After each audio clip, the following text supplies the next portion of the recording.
não existe uma receita, né? Nós temos passos práticos, mas se houvesse uma receita do tipo, faça isso e você obterá vitória sobre pecados sexuais, não haveria razão para que Cristo viesse assumir o nosso lugar na cruz do Calvário.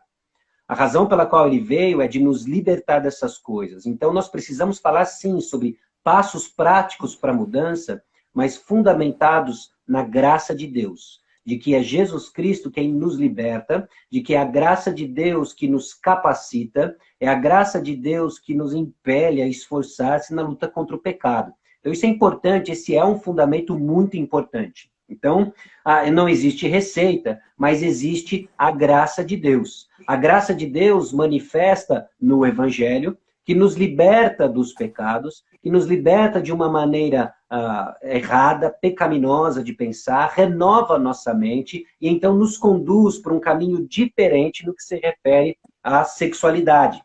E para isso, a gente vai para duas passagens distintas, que é 1 Tessalonicenses, capítulo 4,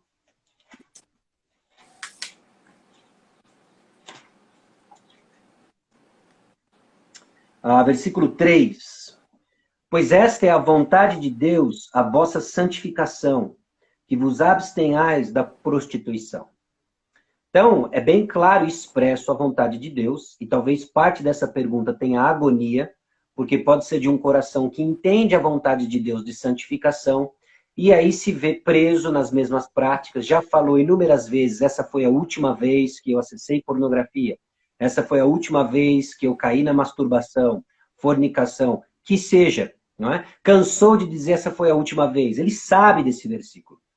O que talvez nós possamos olhar, então, é o seu contexto mais amplo. E eu vou começar nos versículos 1 e 2. Finalmente, irmãos, nós vos rogamos e exortamos no Senhor Jesus, que como de nós recebestes quanto à maneira por que deveis viver e agradar a Deus, e efetivamente estáis fazendo, continueis progredindo cada vez mais, porque estáis inteirados de quantas instruções vos demos da parte do Senhor Jesus Cristo.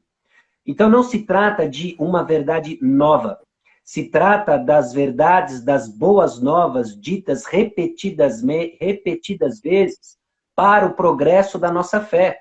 E aí o versículo seguinte é o que eu acabei de ler, o versículo 3, porque essa é a vontade de Deus, a vossa santificação, que vos abstenhais da prostituição. Então, note que as boas novas do Evangelho vêm para parar as arestas da nossa vida cristã capenga, e nós temos que ouvir constantemente mais do mesmo, mais do mesmo. Você precisa escutar que a graça de Deus liberta. Mas como? Eu estou preso de novo. Escuta isso daqui. A graça de Deus nos liberta. A graça de Deus nos educa. A graça de Deus nos capacita. Para quê? Para renegar as paixões desse mundo, para abraçar a verdade e viver uma vida santa, não é? E aí ele continua dando mais detalhes até o versículo 8, sobre o que significa essa vida de santificação, de que é sua responsabilidade aprender a lidar com o corpo que Deus lhe deu e os seus desejos sexuais. Cada um de vós saiba possuir o seu próprio corpo em santificação e honra, não com desejo de lascívia, como gentios que não conhecem a Deus.